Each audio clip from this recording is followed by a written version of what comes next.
no matter how much you do and no matter how much you mean, sometimes if it's not expressed, there is no shame in thanking a person. Okay? There is no shame in being sweet with your talk. This is what Rasulullah ﷺ was. Rasulullah ﷺ was someone who was he was always thankful with his tongue. Okay? Having a sweet tongue is very, very, very important. And this is sometimes brothers and sisters struggle with it in marital affairs, especially.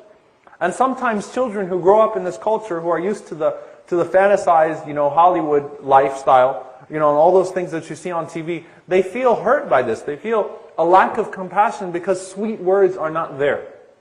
It's a very simple thing that you could add into your life, and it's expression of your gratefulness. Okay, so I'm not necessarily just talking about the tongue and those types of things. SubhanAllah, just a few weeks ago, I had a couple that I was counseling, and the wife was complaining about the husband, and really the husband does a lot. He does a lot, but he never says anything nice to her. I mean, it's always just business. Like, okay, what do you want? I'll get you this. All right, you want this? Go buy it. He's such a rough person, so I said, yeah, okay, it wouldn't hurt every once in a while to be nice to her, to speak nicely, to say I love you to her, to bring flowers for her, to show an expression. These things are not from Western culture, these things are from Sunnah. So for example, one of the things, Imam Ibn Qudama rahimahullah al-Maqdisi, he said that to express love, okay, to express affection in a way that's not inappropriate, is from the Sunnah of Rasulullah ﷺ, where in whatever fashion it is. So it changes in that regard. So, the idea of kissing on the cheek every time you walk into the house and those types of things, expressions of love, expressions of gratitude, this is Sunnah.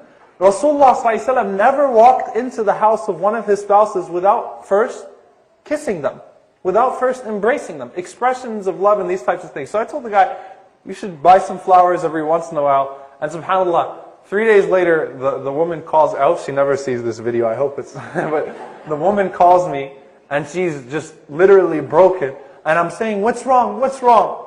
And she's like breathing really hard and talking about, he bought me flowers. And I was like, okay, that's good. Alhamdulillah, he bought me flowers. But the problem is that he came in with the flowers and he threw them at her and he said, here, you happy? I gave them to you. Inshallah, she never watches this video. Don't publicize this video. So, it defeated the purpose completely.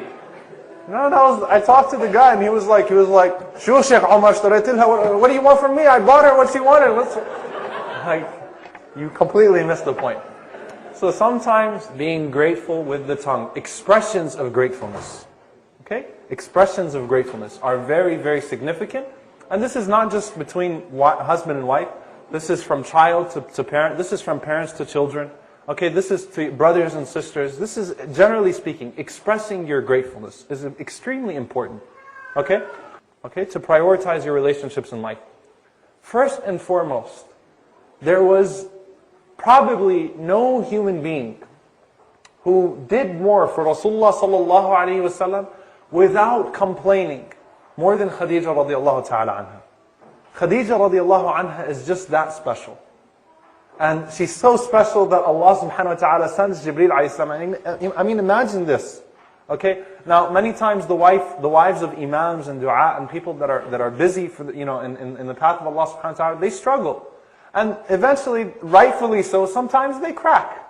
That you're not giving us enough time, or those types of things. A lot of imams struggle with this. A lot of dua struggle with this, trying to balance family life and these types of things. Look at Khadijah radiallahu ta'ala anha. She was she was so wealthy. She was so wealthy that she could sponsor the entire household, and she was literally, at one point, the only financial source of the da'wah of Rasulullah sallallahu alaihi wasallam. Okay? She had everything. And at the same time, she had noble status. At the same time, I mean, think about this, and let's think about the human aspect of this, because sometimes we forget that the companions were human beings. Think about the human aspect of this. All of a sudden, Rasulullah ﷺ starts his call. And as a dignified woman, who was 15 years elder to my husband, I lose my noble status, in the sense that now, we're looked at as the low people of society. We're about to go through boycott. We go through boycott and these types of things. All of our money is gone. All of our wealth is gone. all the headache that comes, the emotional headache that comes whenever your husband comes home bruised up and with marks on him and these types of things, having to be there for Rasulullah sallallahu alaihi wasallam. Think about the human aspect of this, the human drain that must have came upon Khadijah radiallahu ta'ala anha. But she never complained. Even to the point that she died of malnutrition because of the boycott that came as a result of the da'wah of Rasulullah sallallahu alaihi wasallam. She never complained. And there was no person that Rasulullah sallallahu alaihi wasallam appreciated more than her. Anytime she was mentioned, Rasulullah sallallahu alaihi wasallam's face would completely change. Anytime Rasulullah sallallahu alaihi wasallam got some food in his house or some gifts, he would constantly send to her friends, just out of his remembrance of her. Look at the loyalty of Rasulullah sallallahu alaihi wasallam to her, right? And it was even to the point that whenever her sister Hala would come and call upon Rasulullah sallallahu alaihi wasallam, Aisha radiallahu anha describes the scene. Rasulullah sallallahu alaihi wasallam automatically, if he's reclining, he jumps up. He gets up right away. And he says, Allahumma hala, Allahumma hala. Oh Allah, it's hala. Oh Allah, it's hala. He used to remember the voice of Khadijah radiallahu ta'ala anha through the mouth of hala. And he would rush to go see what she wants. And Aisha radiallahu anha describes it from her perspective. You know that I was never jealous over any of the wives of Rasulullah sallallahu alayhi wasallam the way that I was jealous of Khadijah radiallahu anha, وَمَا رَأَيْتَهَا, and I never saw her before. SubhanAllah, I never met her before. But I was more jealous of her than any of the wives of Rasulullah sallallahu alayhi wasallam. So one day she decided to test the Messenger sallallahu alayhi wasallam. And Rasulullah sallallahu alayhi wasallam was remembering Khadijah radiallahu anha. So Aisha radiallahu anha says what? هَلْ كَانَتْ إِلَّا عَجُوزًا بَدَّلَكَ اللَّهُ خَيْرًا مِنْهَا. Wasn't she just an old woman that Allah subhanahu wa ta'ala gave you better than her? She pushed the wrong button. Rasulullah sallallahu alayhi wasallam, the hair on his head stood up. Think about how angry he was. His face turned red. And now at this point, Rasulullah sallallahu alayhi wasallam really cannot benefit much from a marital perspective by talking about the dead wife. Right? If anything, he's to convince the alive wife that I don't care about her anymore. But look at the loyalty of Rasulullah sallallahu alaihi wasallam. Says, Wallahi ma badalani Allahu khayran minha. Oh, by Allah, Allah did not give me better than her. And Rasulullah sallallahu alaihi wasallam starts to mention her favors. Think about this.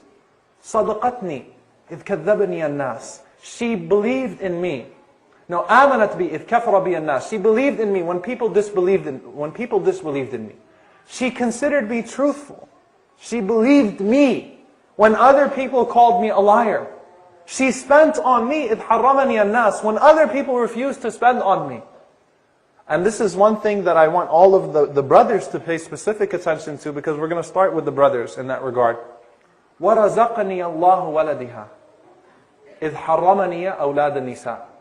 Allah subhanahu wa ta'ala blessed me with children through her, and He did not give me children through any other woman. I want you to think about this, dear brothers and sisters. Rasulullah ﷺ loved Khadijah radiallahu anha so much. And this is just one more story that I just have to mention because it truly is so heartwarming. I want you to imagine this. Rasulullah ﷺ in the battle of Badr. One of the prisoners that he had was who? Abu al-As, who was the husband of his daughter Zainab bint Muhammad sallallahu alayhi wasallam radiallahu anha, the daughter of Khadijah. And she sends to Rasulullah sallallahu alayhi wasallam, because Abu al-As was fighting against the Messenger sallallahu alayhi wasallam. He buckled to the peer pressure from the other side. And she sends to Rasulullah sallallahu alayhi wasallam the necklace of Khadijah radiallahu anha to ransom her husband. And Rasulullah sallallahu alayhi wasallam looks at this necklace and his entire facial expression changes. He's full of tears, subhanallah. This is reminding him, it's painful memory of his wife Khadijah radiallahu ta'ala anha. And he's looking at it. And he says to the Sahaba, if you wish, you can free her prisoner and give her back the necklace. SubhanAllah, the gratefulness of Rasulullah to Khadijah radiallahu anha, it never went away. He always was grateful to her. Okay? And this would bring me to my first point, because we're going to categorize this. Shukr, gratitude between husband and wife. Okay? Specifically speaking, and I specifically want to emphasize the last portion, okay? that Allah subhanahu wa ta'ala blessed me with children through her, and He did not bless me with children through anyone else. First and foremost, this is to the brothers. We have to think about this. Shaykh Muhammad was speaking about this. I don't want to spill too many, I'm not going to spill too many beans, but he was talking about starting a project to show appreciation to our wives. Okay, in that regard. Allah Azza wa Jal gives you this wife. And this woman gives birth to your children. She gives you a piece of you.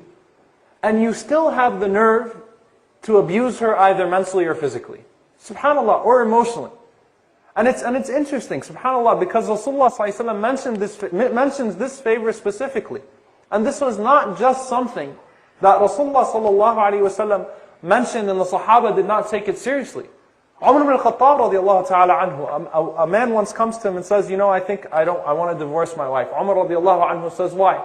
He says, she's just not attractive to me anymore. You know what Umar radiallahu anhu says? Where's your courtesy? فَإِنَ الرِّعَايَةِ, where's your courtesy? Where's your courtesy? Meaning what? Allah subhanahu wa ta'ala gives you children through this woman. This is the woman that takes all of your garbage when you go home and you vent out because of whatever you had at work. And then you still have the nerve to be rude to this person and to deny that this person had a huge part in your life. This is not from the sunnah of the Messenger sallallahu alaihi wasallam. You have to recognize that. And subhanAllah, this is another situation that I dealt with that boiled me. I remember a brother once complaining to me. He says that my wife doesn't do enough to take care of herself. I said, and I know that's a common complaint. And by the way, everything is with balance, right? Men and women, husband and wife should try to keep in shape for each other, should try to keep attractive for each other, as to keep their gazes restricted from other people. This is a fact. But again, the aspect of courtesy. And I'm like, didn't your wife just have a baby? And he says, yeah. I said, how long ago? 2 months ago. I'm like, your wife just had a baby 2 months ago and you're coming and complaining about her appearance? SubhanAllah, a lot of times, a lot of brothers, we have to think about this. And we'll say, she just doesn't do it for me anymore. I'm just not attracted to her anymore. She's, if anything, she might have lost her shape because of us. We're the one that got her pregnant in the first place. Being grateful to your wife is something that Rasulullah ﷺ teaches us through the example of Khadijah radiallahu ta'ala anha. Now I can shift my attention to the sisters. Brothers, ignore everything that I'm about to say. And I hope that no one uses these things against each other. But Rasulullah ﷺ also mentioned it on the other side. Right? Rasulullah ﷺ once when he was admonishing the women, Rasulullah ﷺ said, إِنَّهُنْ يَكْفُرْنَ. Verily they disbelieve. Now, again, the word kufr. And Islam is balance. Islam is balance. So, the male Sahaba say to Rasulullah sallallahu alayhi wa sallam, Ya Rasulullah, are our women kuffar? Are our women kuffar? And Rasulullah sallallahu alayhi wa sallam says, no, innahun yakfurna bil ashir. Okay? They disbelieve in the good that you do towards them. Meaning what? And this is the exact example that Rasulullah sallallahu alayhi wa sallam said, that sometimes, and this happens a lot between husband and wife, I'm not saying it's everybody, please, no one throw a piece of pizza at me or anything like that, okay? Or a chair, that would hurt. But I'm not saying everybody, but think about this. Rasulullah ﷺ said that you would do so much good and then one mistake and the answer is, I've never seen any good from you. Sometimes women use this as a tactic against men. I know because I'm the imam in my community and I've seen this many times. You've never done this for me. You've never done that for me. You've never done that. I hear the word never. I mean, from the sisters in my community more than anything else. I'm like, come on, never? Never? So you would deny everything because of one misstep. And unfortunately what that does is that fuels the other side and then that's where shaitan works his magic. Right?